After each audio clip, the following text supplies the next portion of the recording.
Hello, my friends, and welcome to the Space Game Junkie podcast.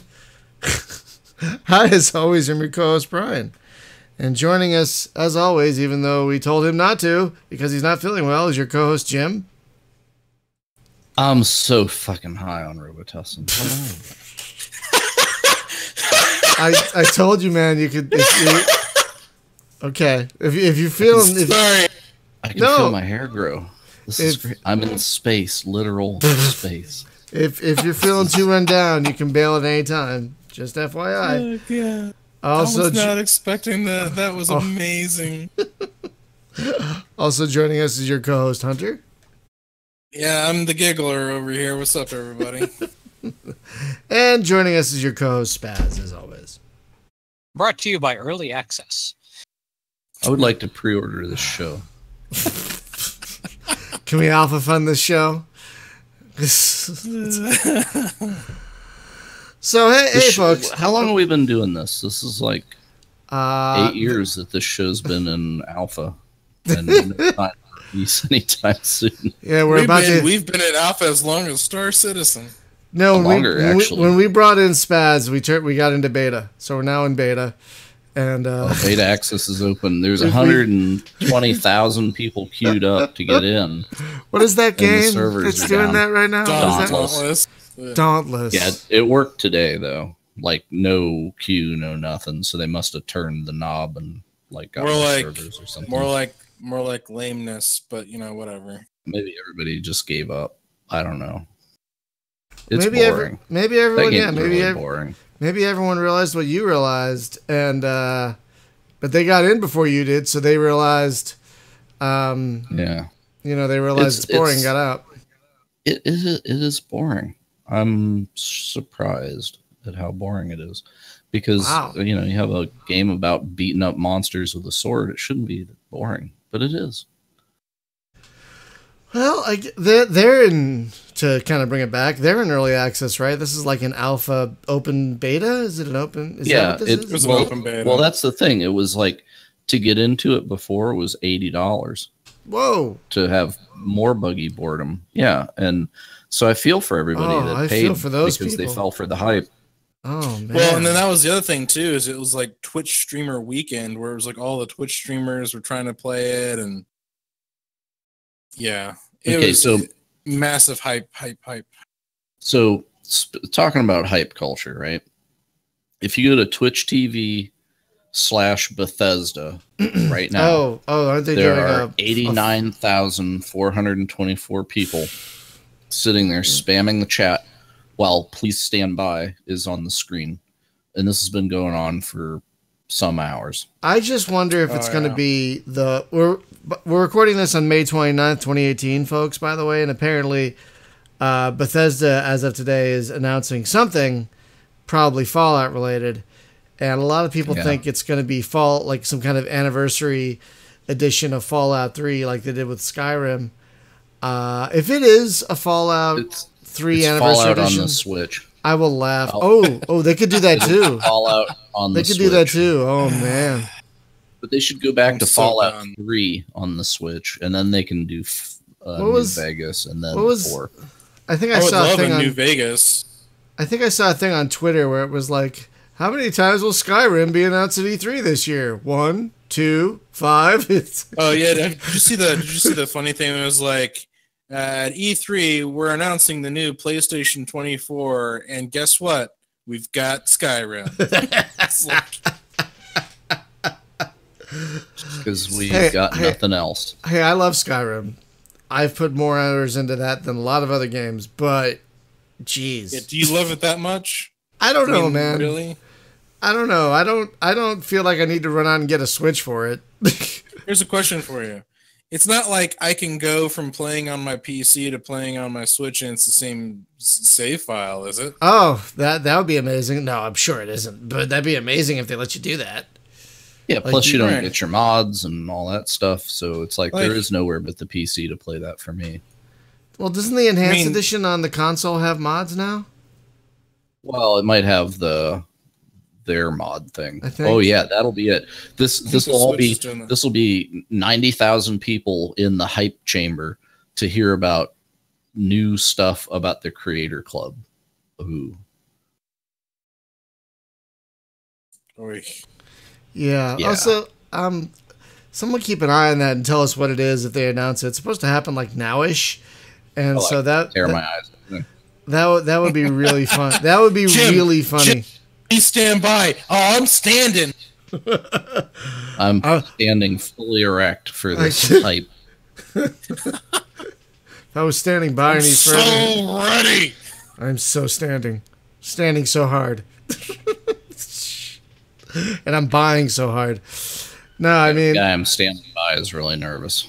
I just want more Elder Scrolls. Can they just do that, please? I'm just tired of Fallouts. Can they just do Elder Scrolls? Another Elder Scrolls, not Skyrim. Honestly, they've been doing the Elder Scrolls thing though for quite a while. I think it's Fallout that hasn't received a lot of attention. I mean, all things considered. I mean, you look at they did Skyrim, and then they did a whole Elder Scrolls Online for a while, and then they finally released Fallout 4. But it's like you keep hearing more about the Elder Scrolls Online stuff than you do anything with Fallout 4. Hell, they haven't even revisited New Vegas, which would be a nice thing to see. Wasn't Fallout 4 not very good? No, it's very good. It was, yeah. I heard from so many people that it's just not necessarily. Well, it's not necessarily an RPG. It's not necessarily. It's not necessarily an original unless you count the base building thing, but you already had that kind of experience in Skyrim. So it's not that it was like a bad game, it just like wasn't really that new.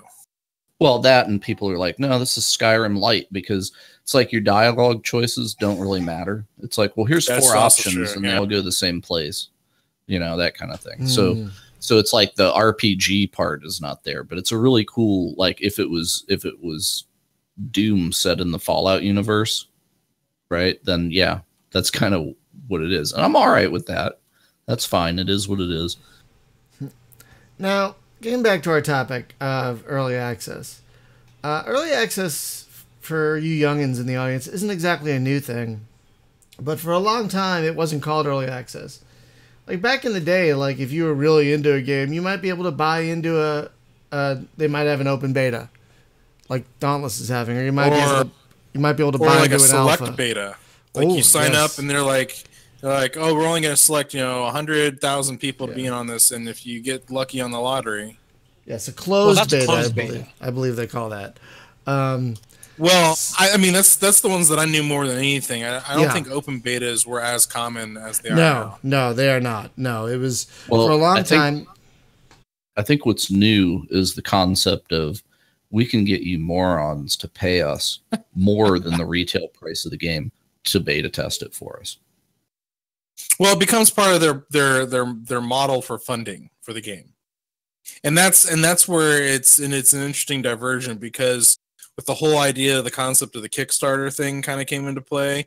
I mean, it wasn't like the pay to get in on it as part of our funding model wasn't anything necessarily new. We've actually had that for a long time. It's just more prevalent now, especially with like the crowdsourcing of Kickstarter and stuff like that has really come along and become way more mainstream than it used to be. Shameless. It's become more shameless. Yeah, that's a way of looking at it, because in a lot of ways, the viewing, because the hype chain is real. With the more connectivity and the more people than ever before playing video games, you get people who get on this idea of, I can buy the game before it actually releases and play it, and this is great. But it's just like, oh man, that game sucks, don't buy it. Well, they're not even done with it yet. Like, you butt into like helping them test it out and give feedback, but you only want to buy it and play it just so that you can play it, not really because you really care. Sorry, I'm loud there on YouTube, guys. Yeah, it's like some people early access means, oh, I'm going to play the game before everybody else, and that's a problem. Period. Yeah, because that's more of a problem. We've talked about this, I think, before. That's more of a problem on Steam than I think any other platform. Oh, I agree. It's a defining your terms here, because when you think of early access, in my mind, whenever I used to think of early access, it used to be like, the game ships on Thursday, we're going to let you buy it and play it on Monday. if you pay like the extra $5 or whatever. Oh, that's quaint. Yeah, that way back in the day, that's kind of how it used to be. Like you want to buy That's in exactly how it used to be. and get it a couple days early. Early access. Since early access. Or it used to be that you'd get into a closed beta test before the official launch, which is what I ended up doing with the first Space Pirates and Zombies. I was actually a closed beta tester on that. So I have achievements that were unlocked 3 or 4 days before it actually went live for everyone else. Yeah, yes. I know. I remember the same thing happened with Star Wars: The Old Republic too. Yep. Yeah. Now, here's an interesting here's a question. Do you think because of early access now that being in those closed betas has lost whatever, like back in the day it felt special, you know, to be in a beta like that. Does it still feel special? Do you think? If it's a closed beta, yeah. Yeah. Yeah. You don't think that's lost anything because of all the other early access games? To me it seems like you get access, closed beta, whatever, if you're part of the hype machine, right? Like if you're a Twitch streamer, you get in. Not necessarily though. Public. You can just be a big fan, or you could be not necessarily. There's some of those very niche type games that have very specific closed betas. Yeah, like they're not on Steam, they're not on GOG, they're not on. They're like, you know, their own website. You actually have to find them. You have to sign up on their website. They'll send you an email. Right. That kind of a thing. This isn't this like I'm not even talking about like the pubby common gamer kind of mentality or the Twitch. Like we're talking about the games that are more behind closed doors that you have to deliberately have to go and find. Like those ones I think are cooler and more special. Yeah, like they have a humble widget on their site. You pay them $20 via the widget, and you get access. They're not on Steam or anything yet, but right. Or you get a Steam key to the closed beta, which is not the same APK as what ends up on the main page. Correct. Deep Rock Galactic. It's still hidden, right? Because some of those are still hidden, like they don't show up in the store or anything like that. So those kinds of things I think are really cool and really nichey and really fun. But when it comes to like the big, it's like free to play early access, or it'll be free to play, but if you pay for the early access, like you'll get all these special stuff when it goes free to play and it's live. I sometimes question though whether or not the people playing in those are actually like giving good feedback to those that are still developing it, you know? And that was kind of the cool thing I remember back in the day, especially with MMOs. You'd complete a quest line during a beta, and then there'd be like a questionnaire that they'd want you to answer. Oh, nice. Like, did you ever do those, Spaz? Oh yeah, yeah. You know, and so it's like, you know, you're actually doing this because they want feedback, not because you're going to get like exclusive access, you know, to this like super secret thing. And yeah, it's not just about playing it before anyone else does. It's because you actually want to make the end product better. You're going in there as a tester, not going in there just to play it early, which is a different mindset entirely. Right. And I think that's where, especially on Steam, the mentality has really shifted. And I think in effect, in a lot of ways, has really kind of hurt, especially independent developers. Now, that's not to like kick someone for their idea of using that as their funding model. Like if people want to do that as their funding model, that's on them. I'm just saying change the terminology, you know, is all I'm getting at, because conceptually, when you have something that is in early access, but it's really still in alpha and beta testing, you get people that are reviewing the game in an alpha state, and it's just like, well, do those reviews technically count towards a review score? And if you go and individually read the reviews, they'll tell you that it's an early access review. But if you're not looking at the actual reviews, just at the numbers, you're not going to know that. I really hate that Steam does that. I really wish there would be actually no reviews at all, no weighted reviews at all during early access, because that makes no sense. Yeah, I would agree with that, because what ends up happening is people will have weighted reviews in early access if they bought the game. That actually makes sense because they put money down, so their feedback should actually count for something. Now, after it goes live, that's a different matter because early access reviews are all labeled as early access reviews. So even though people put down money beforehand, in most cases, because there are free to play early access as well, that kind of skews things once release hits, because then you can look at the statistics. You can look at positive to negative review ratios during early access versus after launch, and sometimes those skew very heavily in one direction. Yeah, personally, I think if you got the key for free, you don't get to leave a review, period. Because that eliminates the whole, like, giving out a bunch of free keys to get positive reviews. But Steam can't differentiate. They already did that. But Steam can't differentiate. No, I think Jim is saying you can't leave a review at all. Me as a person who goes to the page, right? I look down there and it's like, oh, well, the game is like mostly positive, or recently it's like medium, mixed, whatever. And then I scroll down to the reviews, and they'll have the reviews there that are positive or negative, and they put a tag there like, yeah, I got my key for free or not. I just don't think those should be there. I think unless you pulled money out of your pocket, then you don't have a voice. Well, the interesting thing is that people do that. Like they buy on, say, Humble Bundle, or they buy on Green Man or another site like that. And then, yeah, they've put down money. They've still bought the game. They just didn't buy it directly on Steam. Yeah. No. What I think what Jim's saying, though, are the ones that where it says if they get the review for the key for free, like right, specifically. And I think that's partially true. But I don't know if necessarily saying that they don't get a voice should matter. I just think that it should be kind of in a separate box. Like it's like, because they have on there right now, they have like all-time reviews and then most recent reviews. And I don't think that helps anybody, honestly. I think that's really weird because you're not really separating out like what I think is important, which would be like get the early access stuff out there, only put review scores up post-launch. And if it's for free, say like, here's what people who were given the key for free, here's what they had to say. So it's like you can put those in two different categories completely. Now, but I was going to say Steam can't differentiate, I don't think, between keys that people got for free and keys that people paid for.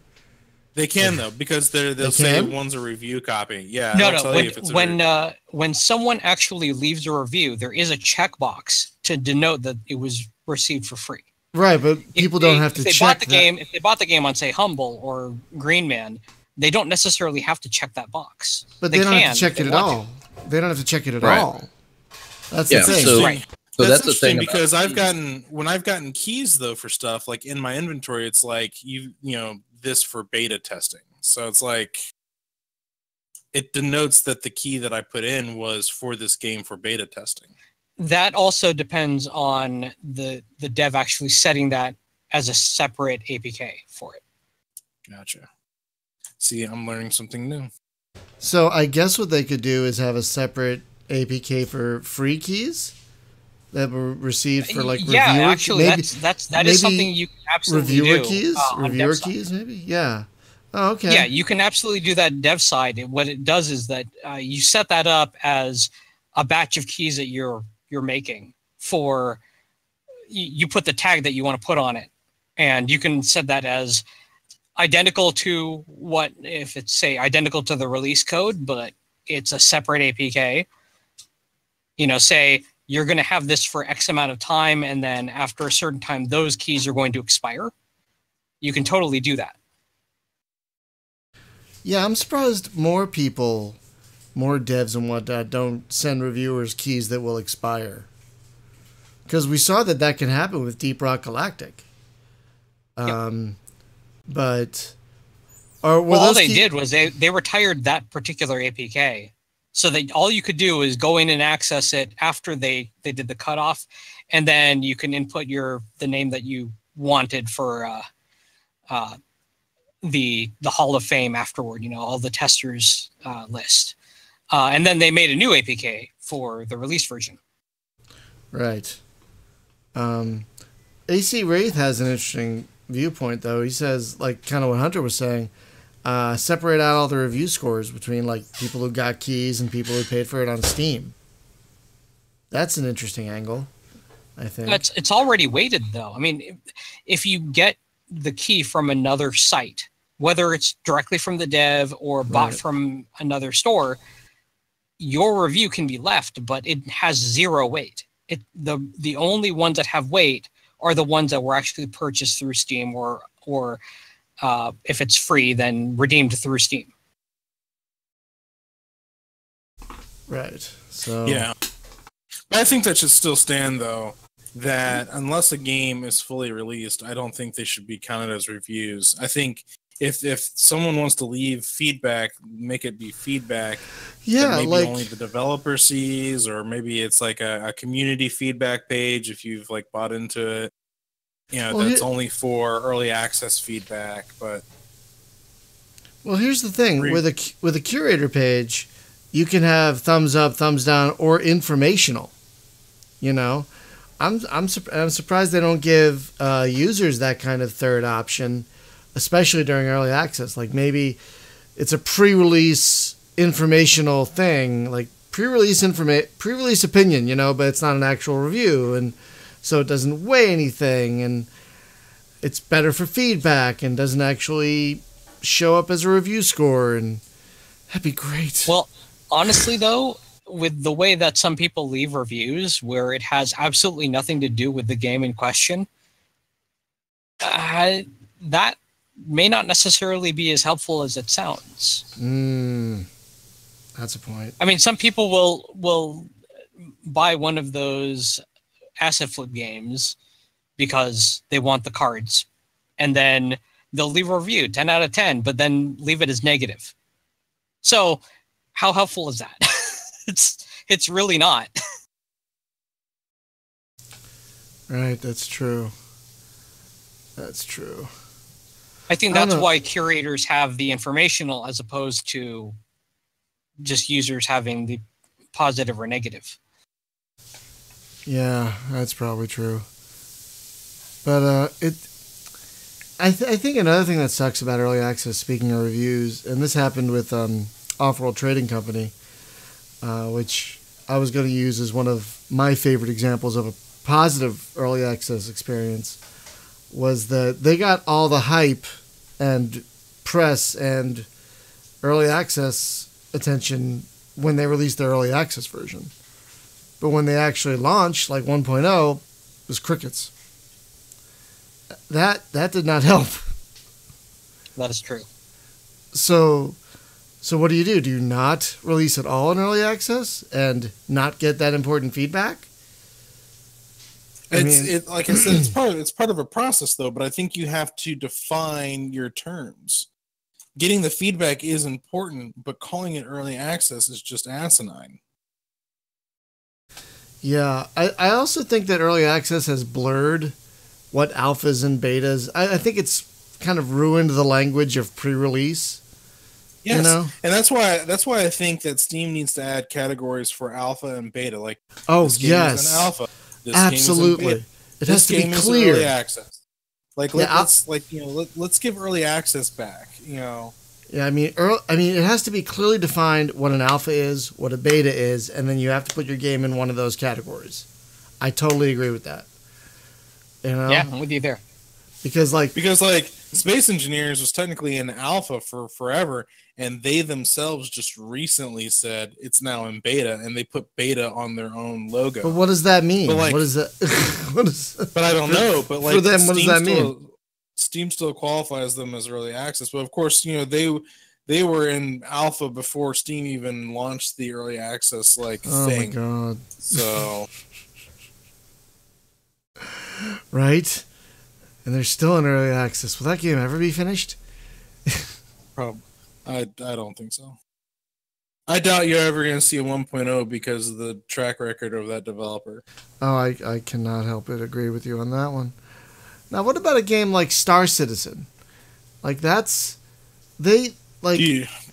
you really want to go here? I'm just saying, like they've called their latest alpha 3.0. It's like, what the fuck does that even mean? Yeah, can we address real quick the fact that you can pay them $27,000 and get every ship in the game? Yeah, you know what? And then it's $1,000 just to view the page. Apparently. Yeah. I did not know that. That is ridiculous. That just goes to show you. That just goes to show you how much of a money grab they're trying to go for. Like, guys, some of those ships haven't even been put into the game yet. Like, come on. Like, you're not even buying JPEGs at this point. Who would want a ship that's already there, though? I mean, like other people could have that. We want earliest access. We want a thought. We're paying you for a thought. I want to pay for Chris Roberts' dreams. That's what I want to pay for, like his actual dreams. It's not like money's getting shoved into a pillow so he can sleep better at night. Last night, Chris Roberts had a sensational dream about this. You don't get to know what it is until you give us $1,000. Oh, Jesus. It's the Scientology. It's so toxic. It's the Scientology of space games at this point. That's really what it is. I hate to say it like that. That's the crazy thing though, right? Because that goes back to our topic of last week. So like Star Citizen helped to usher in like the new era of the renaissance of space games that we really did. So fortunate to receive. We've had tons of great ones. We've also had tons of crap, but like we've also so it's been a great mixed bag, right? But at the same time, it itself has morphed and changed from its original pitch, from its original Kickstarter to now is not the same. Yeah, I just think that model. People were like, well, if Star Citizen can do it, they can get rich quick and make all this money. And yet they're still asking for people to shell out thousands and thousands of dollars for this stuff. And it's just like that. I don't understand. How are you not able to even remotely get a game out that is not broken? I mean, anybody can go out there and find plenty of videos of Star Citizen. Show me one where it's like somebody is consistently streaming like smooth frame rate gameplay that is just awesome to watch. I can't find them. They don't exist. Right. And if they do, they've got to be coming from the headquarters on like their super duper computer that like is spec'd to play just their game. No, there's people that have channels out there and their channel is entirely bought and sold by, and that's what they do. They put up those cool videos that have all the jank edited out, and they make it like, yeah, here's an adventure me and my friends had. It's so cool, and it's like scripted to the point where it's like face palming cringy. Yeah, you've seen them. That's ridiculous. No, I have. You're right. That's what I'm saying. Like, show me one where it's like real, like a real. I recently tried going back to it myself, and it was just like, I can't even play this. Like 5 frames a second. Yeah, but your video card's from last year, man. Oh. This is Origin all over again. You have to get a whole new computer to play the new game. It's funny you mentioned that. My video card is from 2013, and I bought it with the impression that in 2014, as it said on the Star Citizen would have been released. Exactly. That kills me. That slays me, man. I think that's really part of the problem with the whole concept of early access, right? Like you're that game is so fundamentally broken, but it's like the lie, like, oh, this game's great. Yeah. Well, Mini Miracle. So it's like, sorry. Finish your thought. No, finish your thought. Well, and that's where we've entered into right now with the whole idea of early access. It's just like, some people are using it for legitimate purposes because they want to finish making this game. They might need a little extra funding. It's just like, here, help, like, play this game, help me build it, pay me money, and like, when it's out, you'll just already have it, and this will be fine. Some communities do that well, and it's great because there's great communication from the developer, and it's open, and it's just great. But then you have like others that use it just as a cash grab, right? And then, it's like perpetually in alpha and beta. Like Space Engineers has been perpetually in alpha and beta for God knows how long. And I find that to be really unfortunate because I'm no longer interested in that game. Like I'm not. They're not doing anything new other than trying to fix what's wrong with it. and I can't. No, other games. Sorry. Well, like no, that's a good point. Other games have like been built in the time frame that game has started and is still in alpha. There are other games have started and finished, and maybe not even finished, but like are further ahead than like Empyrean or whatever. With or a couple others. Was that Pulsar? Yeah. Pulsar, yeah. Games like Pulsar is a great example. Yeah, games that are similar to Space Engineers that started after are just much further along in their development now. Because I think they have a clearer vision. And Minnie Mergle brings up an interesting point. She thinks Steam really needs to be more strict about what can be labeled as early access. And that would be nice, but it's not going to happen because Steam isn't strict about anything. But that's kind of that's where that kind of came into, like, this is alpha, this is beta, this is early access. Well, that's also the thing that Steam kind of created this problem, and then just washed their hands of it, which is insanely frustrating. Yeah, well, we've also entered into the perpetual patch, right? Like it used to be where you could like get a game. And then you'd go to FileFront or whatever. You'd get a patch.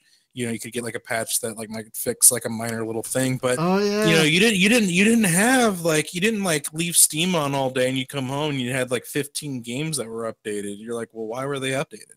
Like, what for? Because you have to update to stay relevant now. Well, yeah, but that's part of it, but that's not all of it. So it's like the whole early access thing. It's like the constantly patching, the constantly changing, the constantly editing, the constantly upgrading to the point where you have something like Stellaris, who has been patched into a completely different game than what I bought. Oh, really? And I find that frustrating because I am past my 2 weeks and 2 hours. Is there a way for me to get a refund on this? You know what I mean? No. Like I'm not going to, but like only if it's severely broken. I mean, I mean unplayable broken. Right. But like it's to the point where it's quite literally not the same game that I bought originally. And I have problems with that. And I have problems with, and that's the kind of thing that is like left for like a beta stuff. Like, I don't know. Maybe I'm going on too long. No, but it's a thing, right? Like you go and look at Steam reviews and stuff, and then people will be like, well, this game hasn't updated for like a year. The game's dead. Negative review. And it's like, dude, the game came out in 2014, 1.0. It was done. Like a bunch of DLC came out. So don't start giving it negative reviews because they're still not patching like a 6-year-old game. Right. Or some shit, right? Like the game dies eventually. Yeah, you can't support it forever. I mean, you can keep it from dying necessarily by making sure there's. But that seems to be the signal of like, okay, if they're continuously patching the game, like, okay, I put out like a 2-byte patch, right? But it just enough that it bumps the game up into recently updated, and then everybody's like, oh, what's this, right? Because but not everything's an MMO though, right? Like that's the kind of thing I expect from like a constantly. No, but that's the culture now. Is like it has to be constantly fiddled with, or it's abandoned. Because we seek negativity, right? It's like, where's my opportunity to say something bad about these developers? It's like, no, they moved on, man. It's like they abandoned the game. No, it was finished. It's not abandoned. They made like 2 other games since. Like, shut up, go away. That got me to thinking like Steam should allow like developers to mark a game as finished. Maybe that would be help if it was clearly marked. The developer feels this is done. But you shouldn't have to do that. Like I know you shouldn't have to, but as a storefront, like when okay, back all the way up because we're just talking about Steam, but because they're the more toxic with this because they're really the only ones that are doing it. I think GOG might have some early access stuff on there now. Yeah, they call it in development. Yeah, and see that's great. Like that is great. That's much better. It's much better. While I am not happy that they're putting those visual novels on there, I can praise them. I can praise them for using proper verbiage. Agreed. So, I think in development is way better than early access. Honestly, just from a language standpoint. Well, Steam should also have an abandoned tag that's a legit abandoned tag. Like, don't be selling me some shit in early access, and then I look at the last update and it was 2 years ago. It's like, no. At some point, early access expires, right? Because there are things that are on there that the developers walked away from that have this company's out of business, and it's still in early access for sale. And it's like, what? Yeah, I'm still shocked that some games like Space-Based DF9 and Kinetic Void, which have totally been abandoned, I'm surprised they're still for sale. I see people on my friends list buying these games sometimes. I'm like, why? What are you doing? I don't understand. Well, I think someone on YouTube presented an interesting thing too, though, is like, unless you get a game on Steam or through a digital distribution front, you're not going to be getting the updates either. Yeah. And that's could be good or bad, right? Like, if a game's released and it's functional, like I'm probably not going to even wonder if I need to get a patch, right? Because it's like back in the day, it was like, oh man, like I got this game, but like when I get to level 13, I noticed like there's this glitch and this other thing. It's like, oh yeah, no, like there's a patch. Go to FileFront, download the patch, and like it'll fix that, and it's great. Yeah, and usually you'd find out if there's a patch. You went to play with somebody, and it's like, oh, why do we have different versions? Exactly. Oh, you didn't see the patch. Or they bought it off the store shelves like 6 months later than you when they like started releasing in the stores the updated version on the shelves, because there was that too, edition. Right? Or yeah, they got the gold edition, exactly. That already had the patches built into it, and that's when you knew. And I think I really missed that. Yeah, that's my trigger, man, because I got burnt so hard for that. What do you mean? Because I wrote a review one time and I was like, yeah, it's a pretty good game, but you should wait for the gold edition because it'll have the patch in it and probably the DLC too. Developer just went off on me. It was Andy Hollis too. It's true though.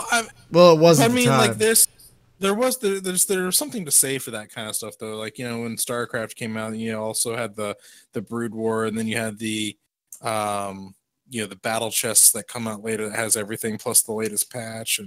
But like that's a game that hasn't really needed a lot of patching over the years, right? Like before they did the HD remake last year, it was kind of like it was at its final patch for probably 6 years, I think, something like that. Like it hadn't been touched for that long. And that's a game that came out in what, 98? So, or before then maybe. But point is,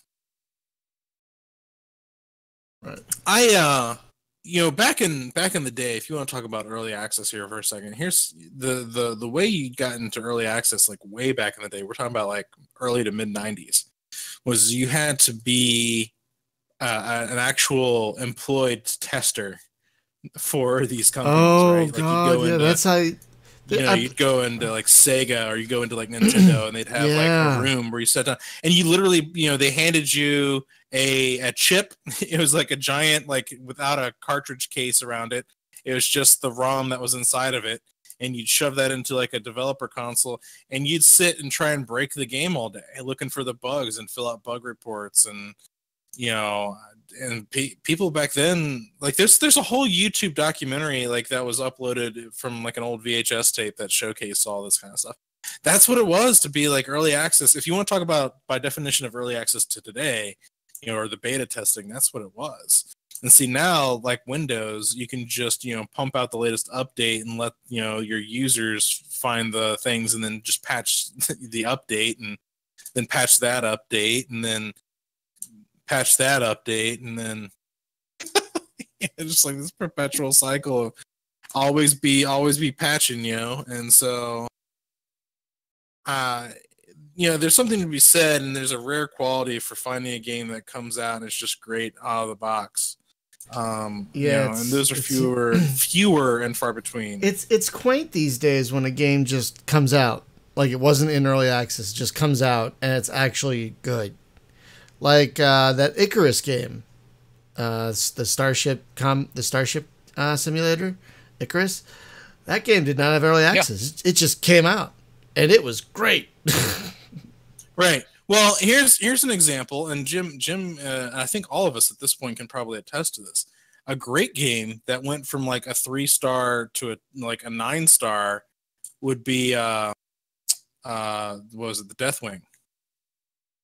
You know. Oh hell yeah, that game got excellent. You know, there was a period of time where I'm pretty sure that was in early access, and we played that not too long after it launched, and it was horrible. But it was pretty bad. Developers kept working on it, and it's a completely different game now, but for the better, right? Like it wasn't like we're patching this into oblivion and it makes it worse. We're patching this and making it better. And it's a shocker, and that's an example of seeing something done right, where they didn't give up on it. They really cared about it, the passion of it, and they made something from it. But I mean, really, if you want to go back to early access, though, that's not really it. So that was unintentional early access on that game. Sure, it was like, oh yeah, we made a whole new game out of this framework of a game that everybody bought. Yeah, so that should have been early access. But you know what? Have you played it since it finally released? I've only played part of the first mission so far, but it does feel a lot better. Did you play single player or what? Just single player, yeah, just single player. Yeah, single player and multiplayer are essentially the same experience, though. But what's really cool about it is whenever you get, they call it the like optional missions or whatever. That's actually the same maps as the other 10, because each one's like an arc. But it randomizes the objectives and stuff. And I'm having fun going through it, just trying, because it's like, it'll tell you, okay, there's 5 relics hidden here. And they're not there. It doesn't put like a big flash and arrow, like, look, it's a relic. You actually have to find it. You got to look at stuff. And that leads to taking your time through there a little bit and actually looking at the environment. The environment is just amazing.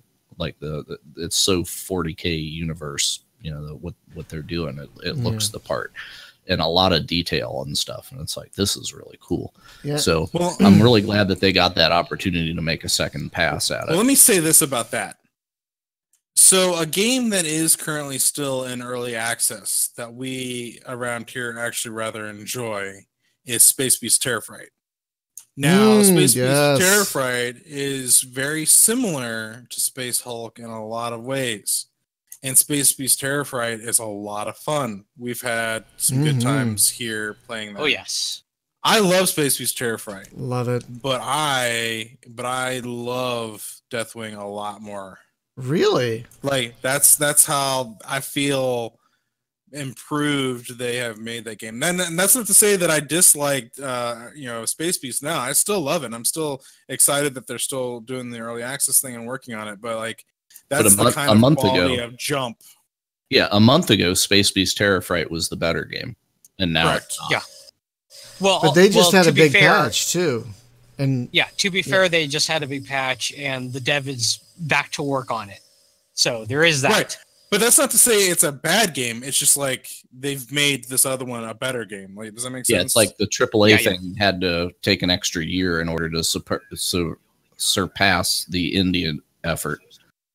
So that says a lot that it wasn't as good as a one-man show before, and now it finally is. Right. It's really a shame the Battlefleet Gothic didn't get that same attention, and they're just moving on. No, but they're just going to sell you Battlefleet Gothic 2, which I don't know that I want. I fired up Battlefleet Gothic 1 yesterday and played it, and I'm just like, wow, this is bad.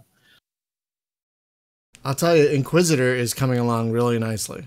Really I'm nice. seeing a lot of mix on that. I love it. I love it so much. Do you love it enough that if I spent $50 on it, you would give me $50 if I hate it? Crickets.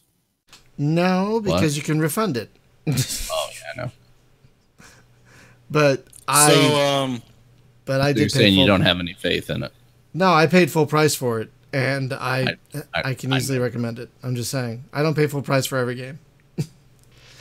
But so yeah, it is 9:17 here on the East Coast, and there's still nothing being shown on this Bethesda stream. I just thought I thought they were supposed to show something. Nope, it's still what's his face wrapped up in a blanket with a little watch next to him and a projector screen saying "Please stand by."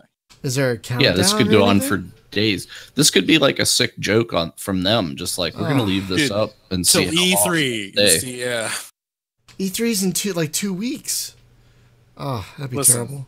See, this kind of crap used to be clever and fun, right? Because maybe there was like a code and people would try to crack the code. This is ridiculous.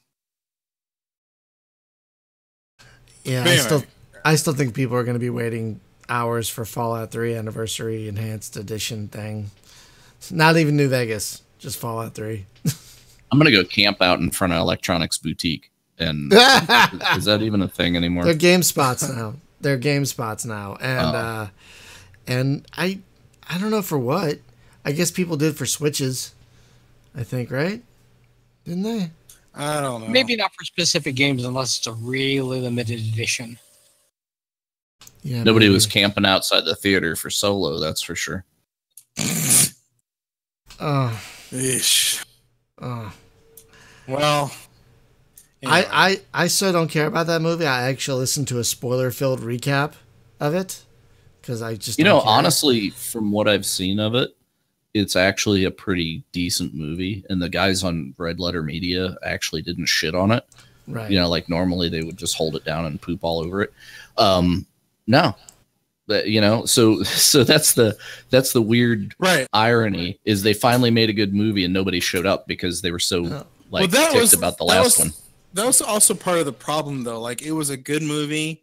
It was a great like action heist movie, but it wasn't a great Star Wars movie. If that like makes any sense. Like it had a lightsaber and it had Darth Maul in it. Whoa! Spoilers. No one cares. So that's a huge spoiler. It's got a Wookiee in it. I just can't believe how they named him. Like I heard how they named him, and I'm like, really? Well, that was also part of like some of the complaints, right? Like there's good things about it, and there's sorry to turn this into a review show, but like it's fine. There's certain we're gonna tangent. They tell the origin story of how he gets his name, but like there's certain things that we just don't really need. Right, we don't need like exposition of why all of a sudden Han Solo wants to call Chewbacca Chewie instead. Like it doesn't matter. Like we don't need the exposition as to why. We don't need the exposition as to why his last name is Solo. Like why does that matter? That's his name. Like we don't need that. Yeah. What we do need though is a great film that's just fun and full of adventure. And for I think what was it, about 90% of the movie, it's just a fun adventure film. A friend of mine said it's basically the Ant-Man of Star Wars movies, which that's a fair assessment. Yeah, which kind of gets me. I loved Ant-Man, so I kind of want to see it now, but I'm not gonna rush out to see it. Like I'll wait. How did we get on that topic? Waiting in line, and no one was waiting in line for Solo. Oh yes, blah, blah, blah. Not like they're waiting in line for Fallout 4.1 or whatever. Well, they kind of are virtually now. People are hanging out in the I'm sure impenetrable and unintelligible chat room of that stream. Well, that's its own thing, right? Is like, hey, we have this chat room where nobody can read anything because there's so much spam. It's like, well, why do people participate? Like, oh, I want to be not heard too. I'm going to shout. Yeah, that's why I don't care about their marathons. Like, I love Mr. Rogers. I didn't watch that. I love Doctor Who. I didn't watch that because those chat rooms are terrible. With the Bob Ross marathon, you can turn the chats off, of course, but still. It's just if I'm watching something on Twitch, I just minimize the chat unless I've got something to add. Well, if it's like a friend streaming, or if it's that's different. Yeah, that's different. Yeah, that's different. Well, I'll leave the chat up, but like usually I just turn the chat straight. But it's actually that's the worst is if you actually have something to say that's relevant to the topic, and then you can't be heard.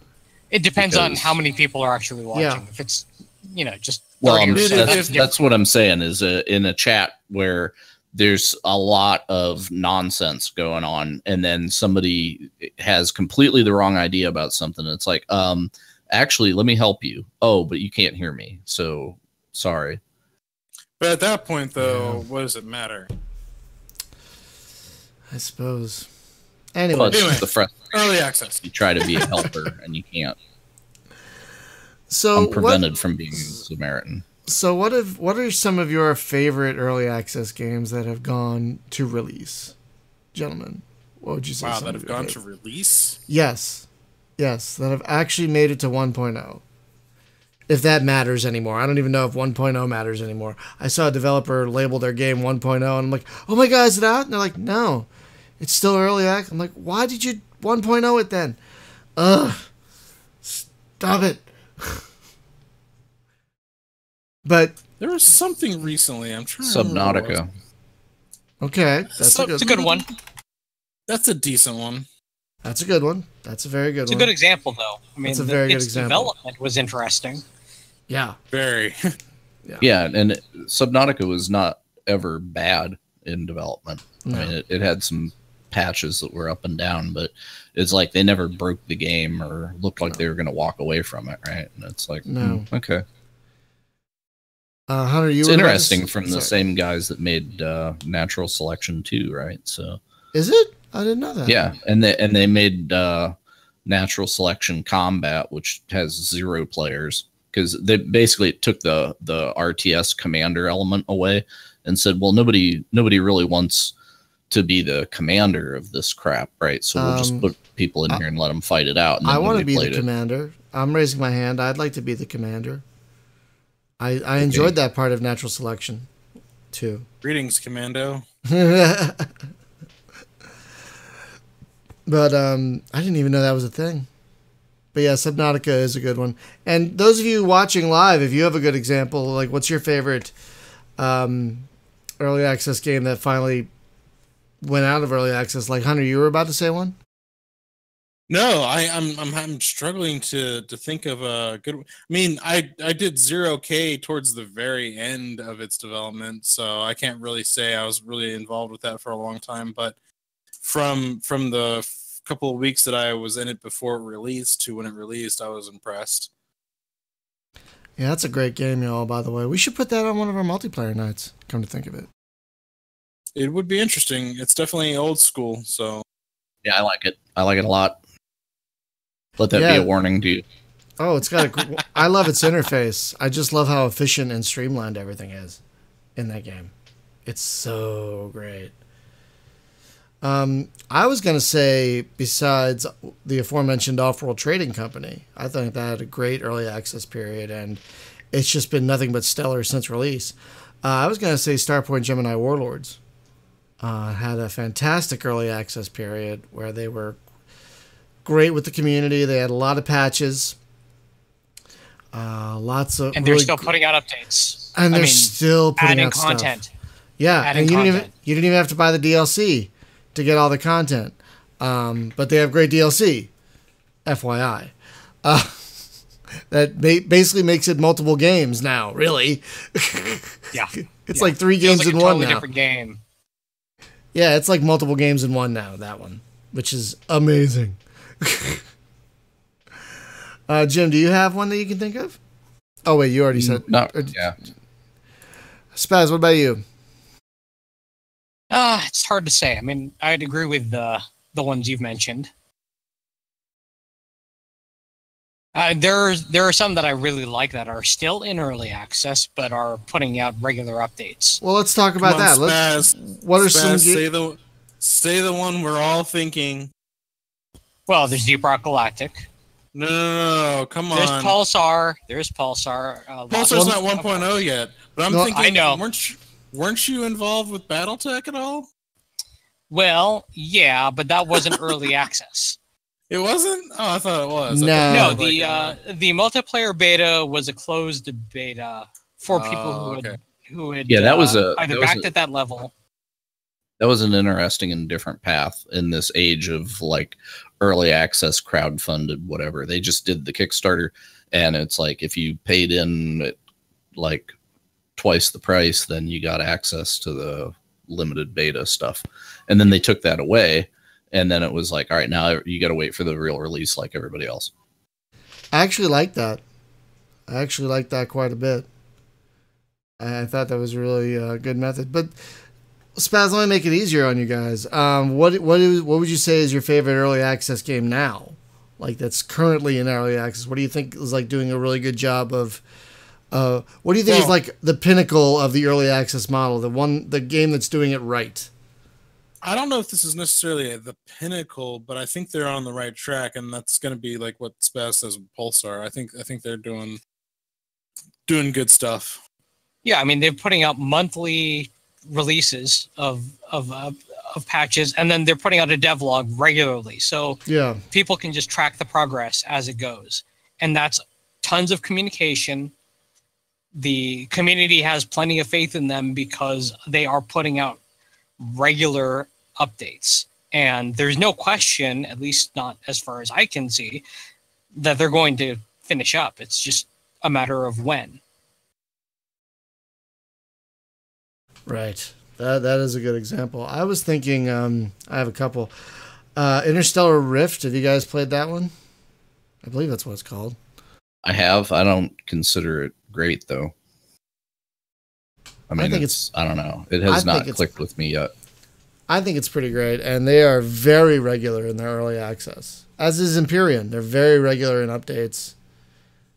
I would say Empyrean's on good track, too. A bit longer than I was expecting, but that's not necessarily a bad thing. No, I would much rather if a developer can take their time to make it right. I'd much rather they do so. You know, take the time to do it right. Philip Edwards in YouTube says Train Valley 2. Have any of you played that one? I have not. I have not. I think I own the first one, but I don't own the second. But apparently it's very good. I've had my eye on it, and the reviews are really good for that one. Wow, look at this. I didn't even know this was a thing. Wish list? Yeah. Yeah, it's got really, really excellent reviews.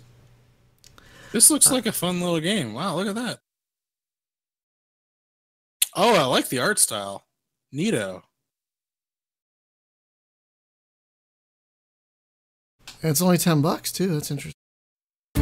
Well, I can't spend any money right now. Brian, you're playing audio. Sorry. I can't really spend any money right now because I spent like $100 and something on the Myst 25th anniversary Kickstarter. So, oh god. By the way, they went to 1,100% funded, 1,100% funded. So it was $240,000 they wanted, and they like funded like over $2.5 million. Wow. Well, I'm a huge Myst fan, Jim, as you know, so I wanted the level that they had. They had this like a Myst book where you open it up and there's like the moving screen is right there in the middle of the page, just like in the game. And I'm a super nerd for Myst, so okay, just my thing. I'll allow it. It's my thing.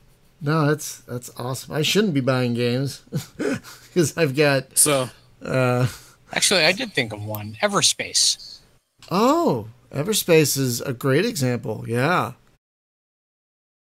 that game is still kicking ass. I wonder if they're going to make more for it. Yeah, they just put out the PS4 version as well. They're doing the Ultimate Edition. They did, console release. Dan, sorry. The other Dan, after I said the Myst thing, just sent me this great meme for Myst. I'm not going to share it publicly, but it's definitely funny. I'll share it with the guys here. Oh my gosh. There you go. It's an admin chat. Of course, unfortunately, I don't think the link worked or the thing works. You got to click on it. But that's funny. It's basically like, what the heck does this lever do? I've been stuck here for 3 hours. Oh, That was me with the first game. With I think it was a book puzzle. I think it was very early in the game, and I was just like, "Yeah, I'm done." Like, I don't have the patience for this. I'm gonna go shoot something in Doom.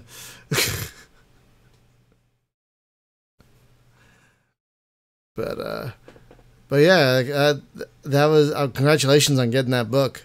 I think you'll be very happy with that. That looks. I did take a look at it after you said you were getting it. Yeah, it looks amazing. Yeah, I'm pretty excited for it because there's also a bunch of. It's got like a USB, like you have to get like a USB cable for it because it's got like a hidden drive on it that's got a bunch of other digital goodies. I'm hoping for a bunch of soundtracks. So the book is a puzzle. Partially, but like they've already confirmed that they're putting the Uru soundtrack on there already. But I'm kind of hoping that they put the other ones on there as well. But this will be the first time too that some of the games will get digital distributions because the Cyan had acquired all the rights to all the different games because Rand and Robin Miller, when they were making them, they weren't all made under the roof of Cyan initially. So is Uru like Wakanda? No. Dunny is kind of like Wakanda, I guess, in a way. Hunter, did you ever a weird way? Did you ever play that Myst parody game? I put it in admin chat. It's called Pissed. No, but that's awesome. Yeah, it came out a few years after Myst, and I didn't realize this was real. What? It actually, oh my god, it actually has John Goodman in it. What? I might have to track that down now. I did not know that. Someone went and made a legit parody game that came out in 1996. That's amazing. Oh my god. Yeah. A lot of full motion video. Very National Lampoon. Oh, listen to this. From the development, the basic concept of Pissed was to show what Mist Island would look like after 4 million people had visited and explored. In other words, like what would happen after like a whole bunch of players came to it and checked it out. It's like what if all the janitors went on strike at Disneyland? That's Myst developer and comedian Peter Bergman wanted to give Myst players the ability to experience the island in a whole new light. Oh, that is something. Yeah, you might have to track that down. It is. I am. Yep. I think you can spare a few dollars for that if you find it on eBay. I can't imagine it's expensive right now. I will look. I cannot imagine that is expensive on eBay right now. It's got John Goodman in it. I know. That is great. John freaking Goodman. Who doesn't love John Goodman? I love John Goodman. I didn't know he was in that. Oh my god. Anyway, well, the nihilists don't like him. We love nothing, Lebowski. You want a toe? I can get you a toe.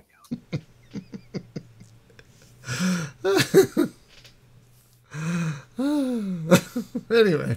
There's a disclaimer on it that says, not the real game, it's a parody, not the real publisher. There's a disclaimer on the game itself. Well, that's great. 4 million people have trashed the island. Now it's your turn. Yeah. I think you should sorry for that tangent, but that is great. Oh man, you can get a new copy for. Oh wow, you can get it used for about $4 right now. Dude, this is like a Sierra Flash adventure game. Is what they turned it into. Yeah. Oh, this exactly is like King's. It's like King's Quest meets Myst. This is what this is. That's exactly what that looks like. Oh, there he is, John Goodman. Oh, that's funny. Oh, Philip on YouTube brings up a good point that lots of small space games had good EA periods like Reassembly, Interstellaria, and Starbound. That's very true. Those are all excellent examples of early access games done right. There's really not like, I tried to look for like a comprehensive place that lists games that used to be in early access that went to 1.0, and there really isn't a place to track that down, which is really sad. Like, that would be interesting data to look at, you know? Like, what games made it? You know what I mean? But even Steam doesn't track that. It's just one day it's early access, then one day it isn't. That's it. You know? It's kind of a shame. Maybe there should be more fanfare for that. You know, like maybe that should be a thing on the front page, like out of early access. You know? Like, I get an email when a game is out of early access from Steam. But sure, I mean, Bunker Punks just came out. Early access. That is such a good game. And we love that game. Oh my god, it is so good, you guys. So good. It's like, it's a roguelike first-person pixelated shooter thing, where you actually, with a base building element. And it's really, really good. Like, it's some shooters don't get the gunplay right, but this game gets the gunplay right. Oh my god, that game gets the gunplay right. But that's really it, though. That's it. That's all you get is an early access. All you get is an email saying, this game's now out of early access. Zibbity bee. You know? They should make more fanfare out of that. Because that, if you think about it, that's a pretty big deal. Like, how many games never just leave early access? How many games just get abandoned? You know? Like that Space-Based game, for example. Like, how many games? Yeah, Space-Based EF9. That was a terrible debacle. Oh my god. That's because they looked at that's because they looked at early access as a pre-order system. Right, like, and let it be the guy that did that then comes up with Fig to his own early access crowdfunding. Wait, really? Platform. Is that the same guy? Yes. I didn't know that. Yes. I've backed one game on Fig, and it's actually turned out fairly well. So apparently Fig is okay, I guess. I don't see a lot on there. They've built some accountability into it, I think. Yeah, because there's they really have investors. I think that's lawyers. I think that's what Steam needs to do. Yeah. What is this game that's on the screen right now? What are we watching? This is Starpoint Gemini Warlords. God, I haven't played this yet. I need to now. Oh yeah, this is with one of the newer DLCs that lets you just start a whole new open map, and you can start in a really advantageous position where you're like, oh, I want to be able to control 70% of the map from jump and have all this money. Go. And you can totally do that. And so there's no story. It's just an open game. There's no story. So, but it's really great. And there is actually a campaign. It's just you have the option to start with the campaign or start with free roam. Right. And this mode is free roam. So that's why you have all those starting options. But the campaign, I don't think it adds anything to the story campaign. I think it's more of its own thing. No, I mean it adds the content from it. Like you can do the Titan stuff. Yeah, the ships. Once you get that. Yeah. The ship, like the Titans, that it adds. But like, there's a lot of stuff it adds. A jump start. It's like, hey, there's all this new DLC, and you don't have to struggle through the base game to get to the DLC if you don't want to. Yeah, exactly. Like you can totally skip the story if that's what you want, and totally go into a free open play thing where you already control a majority of the map and just take over the rest. But you can also play as the aliens who can't talk to anyone and only you win by genocide. Yeah, and I mean that literally. You win by genocide. Yeah, don't they eat ships? Or you can play as pirates. Yeah, you can play as pirates. Can't. They can't buy new ships. They have to actually get them by capturing them. Yeah. But don't the aliens, like have to capture ships and eat them or something? I don't really remember what that you can board, but then all you do is end up destroying the ship. Oh, okay. Okay, I only play with the aliens for like 3 seconds because I'm like, this is weird. I like talking to people. So, but if you want like no diplomacy, only war, you can totally play as the aliens, which is pretty great. So they just have a huge patch for this too, and they're constantly adding stuff to it. So you should totally revisit it. It's a lot of fun. It works great with a controller or keyboard and mouse.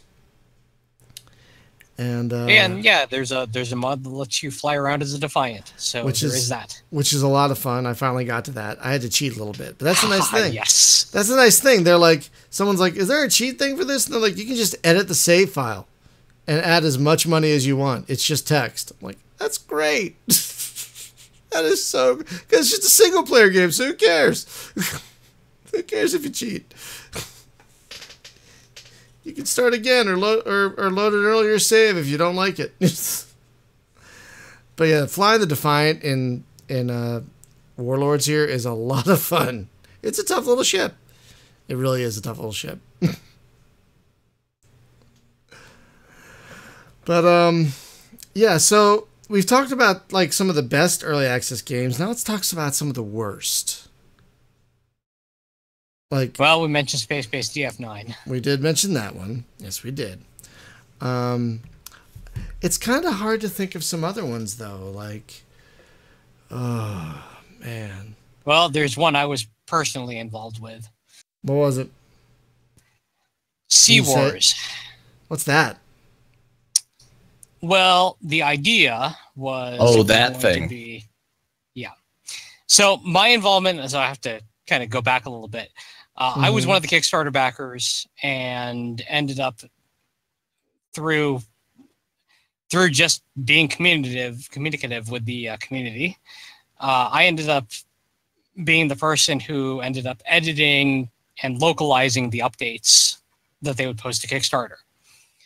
So I was not just involved with the game. I mean, I was involved with not programming side, obviously, but I was involved community side, and they didn't have a community manager, so it was technically me.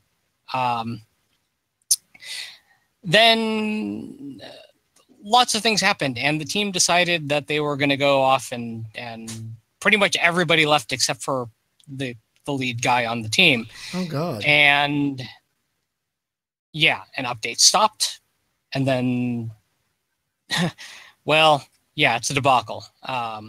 Because the game's abandoned. And there was a year in which there was no updates, nothing from the team said, and then he came back and said, oh yeah, we're still working on it. And then 2 years later, nothing. Oh, God. It sounds almost like that sounds almost like the mandate. Remember that one? Well, yeah, a little bit. Yeah, and I backed that one too. Philip over in YouTube mentions Goddess, the Peter Molyneux game. I had completely forgotten about that thing until he mentioned it. I had completely forgot about it. Apparently, it didn't go so good. No. Another one I just thought of was Jump Drive. Remember that one? Jump Drive, formerly, oh God, it was called something else. Oh, my God. It was like an Elite-style game made from the Pioneer engine, and it was called something until another game took that name, and then they had to change it. Then they called it Jump Drive, and then it wasn't released. It had no updates for 2 years or 3 years, and then it was suddenly, and then they said it was released. And they said it was released, like out of nowhere. Yeah, released and abandoned are strangely similar terms. Development has ceased. It's done, theoretically, sort of, in a way. Something's done. Yeah, I'm a little bitter about that. Yeah, it used to be called Paragon. That's what it used to be called. Paragon, who paid all the money for the name, also turned to shit and disappeared. So there's that too. Yeah, I'm still angry about this one, to be perfectly honest. I'm still really angry about this one. Because they call it released, and it's abandoned. It still says Paragon in the game. When you load up the game, it still calls itself Paragon. It still says Alpha on it. On the main menu, it still says Alpha. Like, they didn't even try to hide it. It's the funniest thing. Yeah, that one I'm actually still bitter about. That takes me to another one I'm still bitter about that Hunter kind of mentioned earlier. Minor Wars 2081. by the folks who are now working on Space Engineers. And Medieval Engineers, and yeah. Oh god, I forgot about Medieval Engineers. Does anyone even care about that one?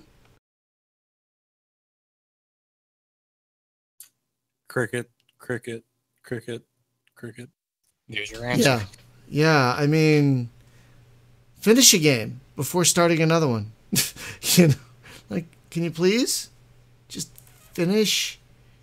Now, this is an early access game, but it kind of reminds me of the whole Star Drive debacle, which is another game that got abandoned, sadly. Both of them. There were two of them. Now, I just thought of another game that it's been in early access forever, but I'm still excited about it. So I'm going to say mine, but I want you guys to think about it. Is it called Starfarer now? Yeah. It's still in development, though. Yeah, that's what I'm saying. It's still in early access, but even though it's been in early access for 6-7 years, I'm still super disgustingly excited about it. Oh no, it's called Star Sector now. It used to be called Starfarer, but now it's called Star Sector. I cannot keep those straight. I cannot keep those straight. Do you guys have a game that's, even though it's been in early access forever, or in development forever, that you're still excited about it? That you still really want to see it happen? Elite. Oh. I would say Elite, but I'm not even excited for that anymore. No, I'm broken. Yeah. I'm kind of with you on that one. Space Engineers, Elite, Star Citizen, they're all, I mean, in my mind, I've got no time. Like, with all the things that are going on, I don't care. Yeah.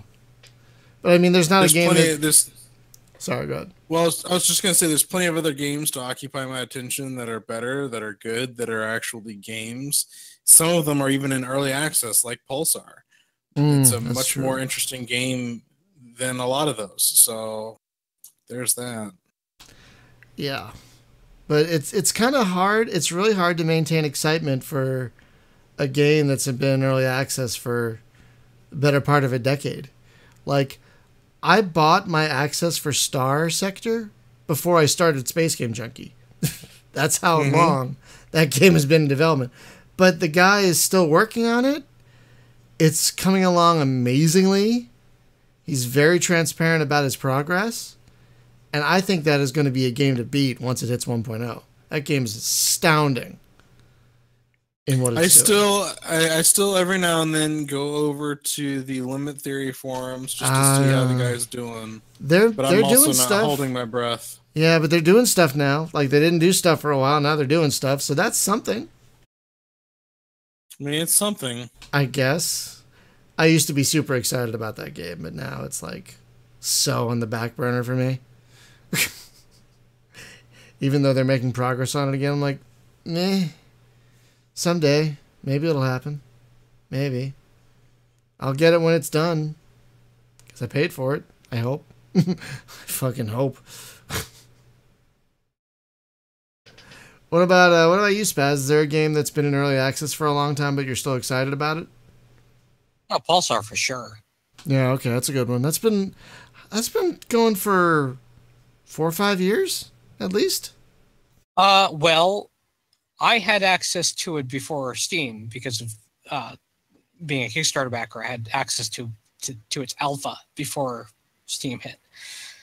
So probably about 4 years now, I'd say, I've had access to it, and I've continued to be excited about it because the updates are so frequent and substantive. It's not just, a couple of minor patches here and there. They're just continually adding content. The Kickstarter was late 2013. Yeah. Wow. Yeah, and we had, those of us who had alpha access had access pretty soon after. I mean, relatively soon after.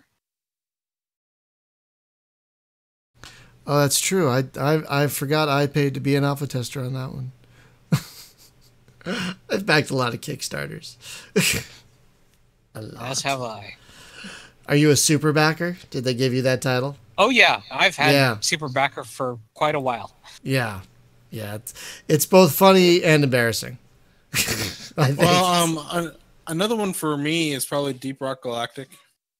Yes. Oh hell yes. How long has that been? How long has that one been in early access? Only a year. Yeah, that one's a little more recent. Ooh, Philip brings up a good one. Rogue System. That one's been in early access forever, and I'm still excited about it. You know, it occurs to me as we're doing this, and I'm playing Everspace. That's a game that was in early access for quite some time. Actually, emerged and isn't bad. Yeah. It's not what I was expecting it to be, but it's a different thing, and it's good for what it is. It's good for what it is. Yeah. It's very What were you expecting it to be? I don't know. It's something a little more persistent, not a like spawn die. Did I make it out with $1 in my pocket? Okay, spend it. All right, spawn die. Because that's basically what this is, right? It's like your ship upgrades persist, but you're gonna die every time you go out. It's like I've made it to the second sector once, I think, in my whole life. You know, so yeah. I haven't played it a lot, but you know, so it seems like my ship's getting a little bit better. Well, having played the other games that they made, right? Yeah, like that's what I was about to ask. Were you expecting more Galaxy of Fire type stuff? Is that what? Yeah, I was thinking like Galaxy on Fire with this new look of the way things are would be great, but you really don't have that. It's just like go out and those guys just turned red and now they're going to kill me. You know, so I haven't reached the point in the game where I actually talk to anybody, or there's like trading. There's trade ships, but I haven't been able to talk to them because I get murdered. You know, I'm sure there's a lot to this that if I could survive a little bit longer, I would see. Are you playing on easy? If you're not, you should be. Oh, no, I'm playing on like normal. That would be why, because you should be playing on easy until you have significant upgrades down. Oh, but they don't say that. They say normal. This is how it's meant to be played. And it's like, okay, that's what I'm doing. Sure. So of course you're going to die. I mean, I've beaten its campaign already. So, I mean, I'm speaking from experience here. You play on easy until you have your upgrades down, and then you work your way up through the difficulty levels. Because otherwise, it's just an exercise in frustration. It kind of is that. Can you switch difficulty levels as you play? Or do you not have to start a whole new game? You could. I think like every time you die, you can choose what difficulty level you're going to run on. Oh, so you should start on easy and then work your way up through the upgrade tree, and then upgrade to normal. Yeah, basically. Yeah. Oh, I wasn't doing that either. I was just on normal because, like Jim said, that's the way it's meant to be played, and die, which gets frustrating after a while. You know. I was gonna bring up Osiris. Yeah, that's been making some progress. Yes, Osiris New Dawn. I'd like to see some more compelling progress, but it is making progress. Well, I hear Hellions doing better these days, but I haven't touched it, so I don't know. It couldn't be doing worse, so anything's an improvement. No, it has been doing better. The updates look really interesting. A couple there's that new game that's supposed to come out.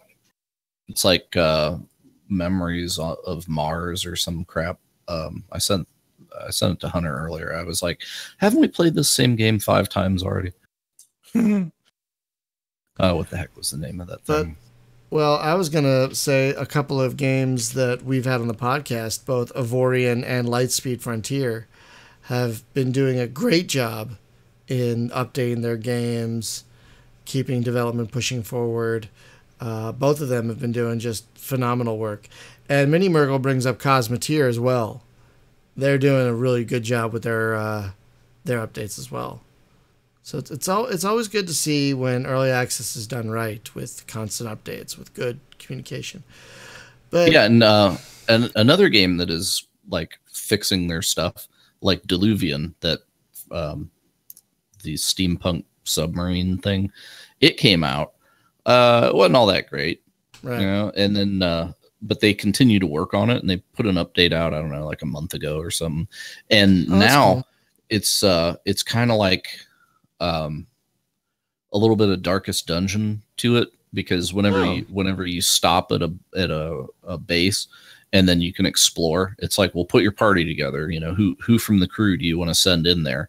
And then there's like monster encounters, and it's different how they did it, because there's doors in the room, and it's kind of like a hunt and click. You know, like what's a door here that I can click on? Oh yeah, that. And then it opens a dark section of the map, and then you're in that room, and it's like, oh, there's a rat here. How do you want to fight the rat? And you know, so interesting, but they continue to work on it. Like, you know, there's been other like quality of life improvements in the game beyond that, but that's like a whole new system I hadn't seen before. And also, like, the beginning part of the game is completely reworked, so it's almost like a different game.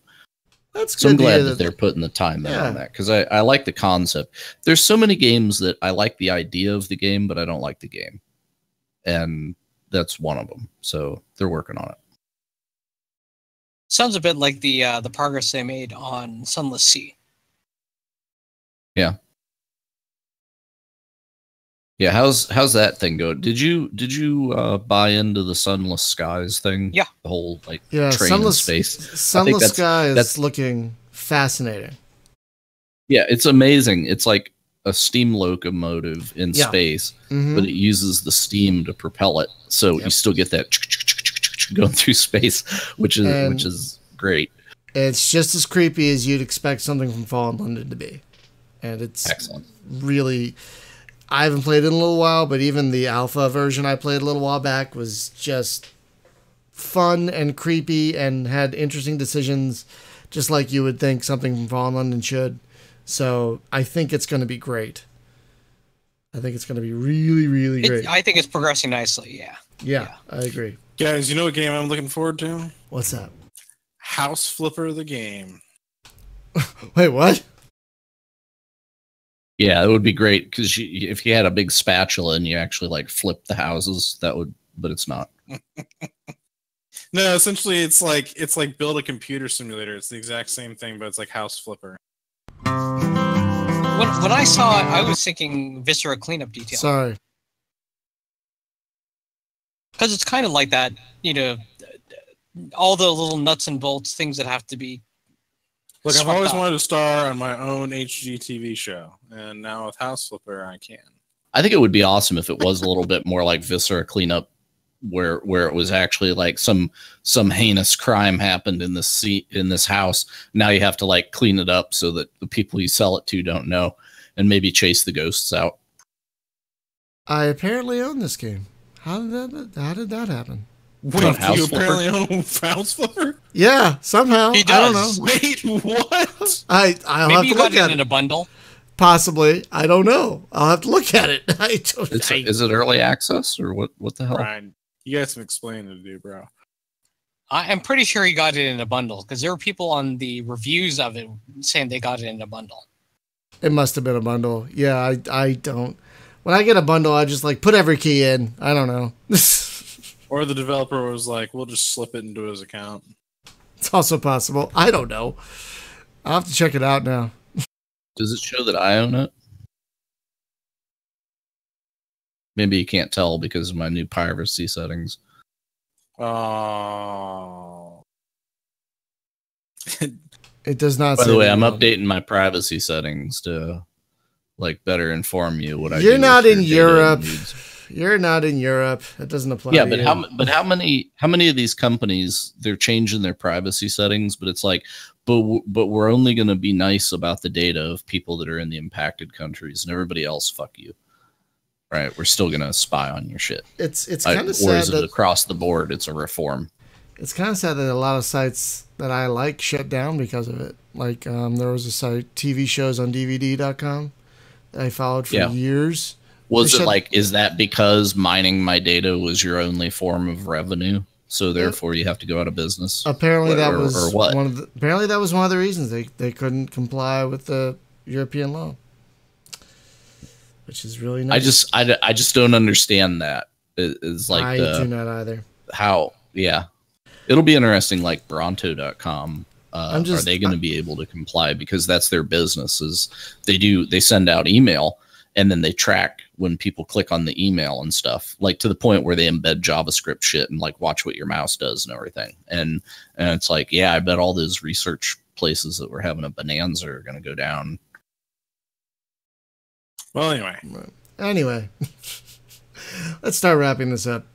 Yeah. By the way, Everspace is much more sedate when you play it on easy. I'm gonna have to do that now. It's a beautiful game, isn't it? Nobody has killed me. You get more time to get things done and explore, and it's a beautiful it gives game, you more. Yeah. Oh yeah, it's a great game, and it's a screenshot generator. Yeah, I'm not like a hot murder target all of a sudden. So bringing this back to Steam, because Steam is pretty much the cause of a lot of these problems. What are some things you think they could do to make the early access situation better? Like sell out to Tencent. Oh, I'm what? sorry. What? Tencent's buying everybody. The Chinese company. I have no idea who that is. Oh, you will, Brian. You will. Someday I'll probably work for them, like all of us. You might already. Because I was thinking, like, maybe they have to be clear, like, games have to be marked alpha or beta, for example. Like, they have to be very clear about what type of early access they're in. That's one thing I was thinking of, but what worries me is I don't think Steam's going to do anything about this, like, at all. They don't have any financial incentive to do anything. No. I mean, right, because they can say, oh, yeah, we're in alpha, but they could be in alpha for 3 or 4 years as long as they're still putting out updates. And that's not necessarily a bad thing. I mean, it could be because there's only one person working on the game.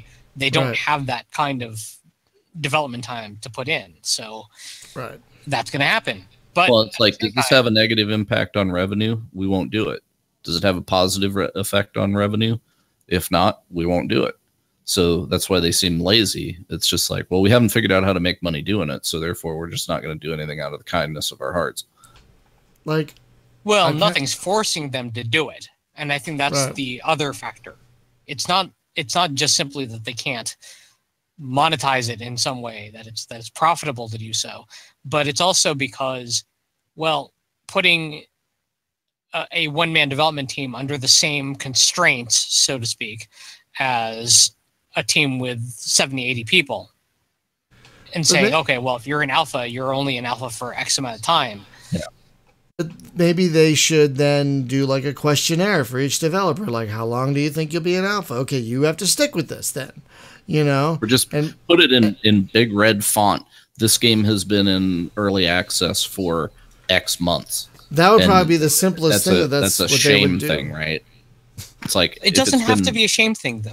It doesn't have to be. I think it's once it crosses 36 months, it's a shame thing. Well, no, because that would also punish, say, Pulsar, which has been in early access for 3 years. But I think it closed alpha before that. But I think it's been in early access for this long without an update. That's what I was going to go to. If it's early access, it has been 60 days since the developers were last seen. Yeah, like one thing Enhanced Steam does. I don't know if you guys noticed this. It will show you on the Steam page when a game got its last update. I think that's just something Steam should just do. Like, what the? Okay, I thought someone broke into my apartment for a second. Steam should just, like, on its own show you this is how long the game has been in early access, and because right now it just shows release date, which tells you nothing. You know, that tells you the date it hits Steam, or if it's an older game, that tells you the game date it was released. They should you know, this is when it hit early access. This is when it had its last update. It's been this many days. You know, here's a link to its last update. That would be easy to do. I also think they should make developers, like, if you have an update, you have to put it in the news section. You know, you have to link to it. Because so many developers, like, there'll be an update, and then you'll click on what the update is, and there's nothing.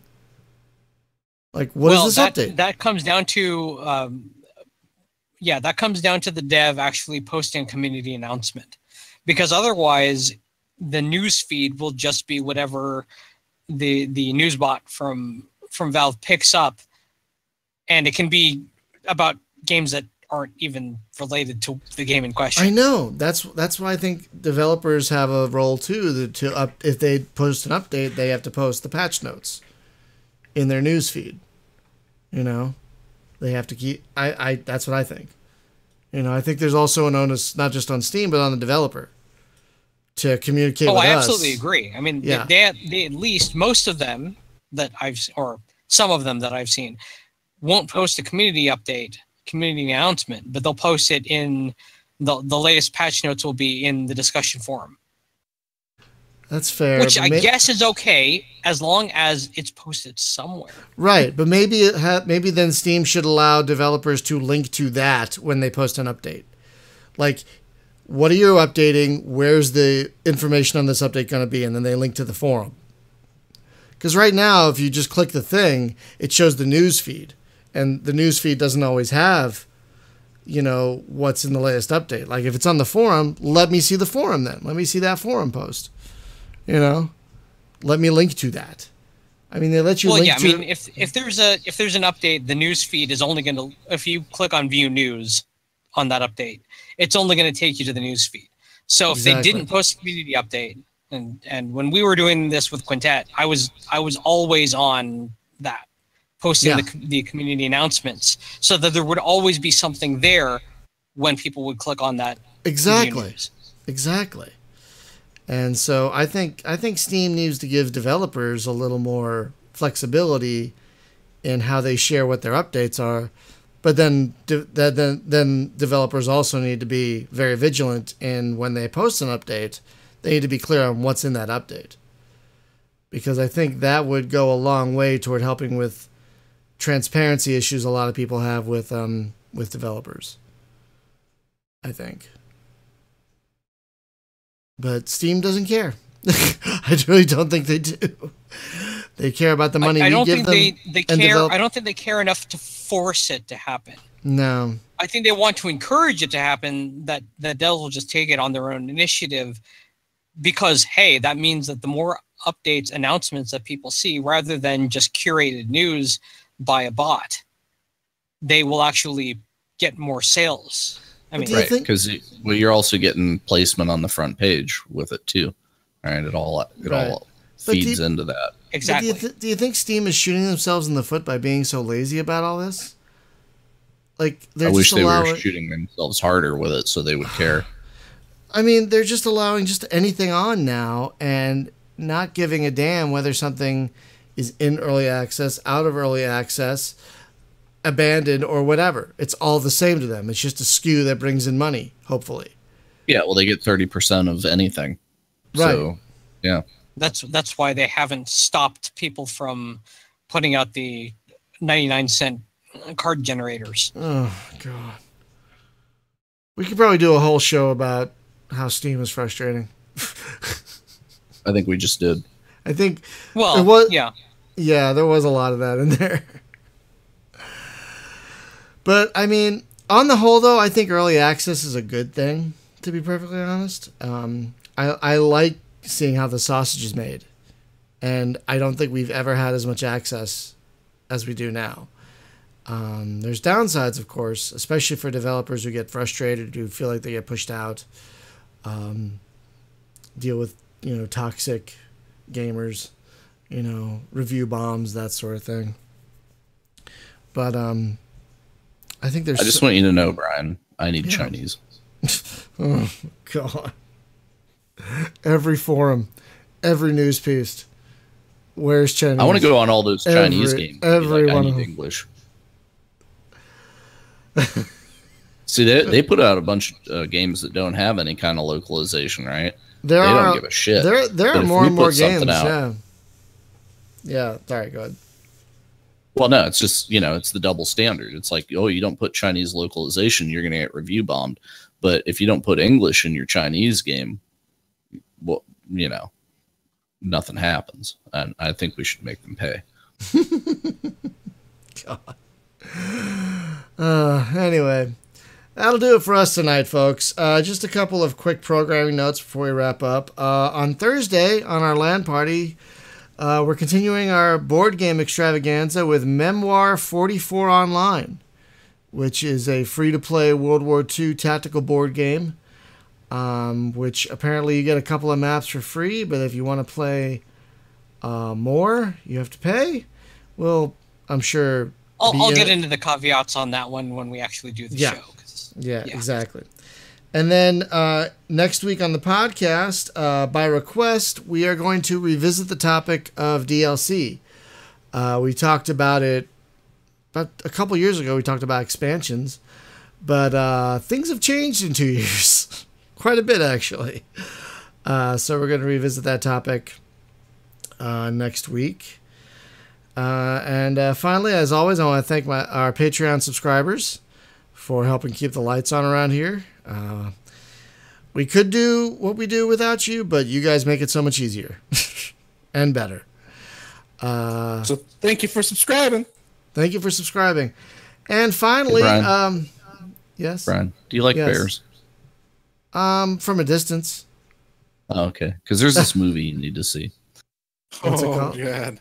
What's it called? Annihilation. It's a Natalie Portman movie. It's sort of a family thing. I was really hoping you were going to. I was really hoping you were going to say one of the Paddington movies. Sort of. What is, if I ran into a bear that was wearing somebody's discarded jacket, it would scare the shit out of me, because I would be like, "So, bear, where did you acquire this raincoat?" I would be scared, but I would also be made of questions. Like, it would be a mix of fear and curiosity if I ran to a bear with a jacket on. So what if the bear could talk, but only in the death shrieks of your friend? Then that wouldn't be a really great way to communicate. True story. True story. Oh, God. Is it like The Revenant in that way? There's somebody. Let me tell you something, Brian. I have not watched a movie in a long time that had a scene that made me terrified like this movie. I don't know if I want to watch it then. I get scared so easily. I'm such a wuss. There's a YouTube video that's got that whole scene. We'll send you a YouTube video. Oh my God. Okay, I'll make sure to watch it in the daytime with my wife here. That's the only way I can do it. That's the only way I can do it. I'm such a scaredy cat. Total scaredy cat. What was I going to say? I was going to say one more thing. I totally forget now. A couple things. Folks, we have a Discord server that you can find via our website or links below the videos. No, we don't anymore. No, but we do. For $25,000. Oh my God. We will establish. Jim. I'm sorry. No. For $27,000, we'll let you look at the Discord server, but not actually. But only if you've given us $1,000 before. But you can't read the words. You can only see our icons. That's all you get. That's all you get. No, all the text is in Chinese. Oh. And then if you want English, no, it's only an emoji. Oh, only in emojis. I like that even better. It's only blurry images of what we said. It's not actually text of what we said. Technically, that's Japanese, right? You're buying JPEGs. But yes, we have a Discord, folks. Apparently some people at the end of last week's podcast didn't realize we had a Discord, but we have a fairly active Discord with a lot of people, with a lot of great people on it who are developers and fans of other games. And to that end, we just created a Looking for Game channel where we're encouraging people to come on and say, hey, I want to play some Guns of Icarus Online. Who wants to play with me? So if you want to play a game with some of our awesome community members, come on to our Discord and say hello. We're pretty active. We're very friendly. We don't bite hard. And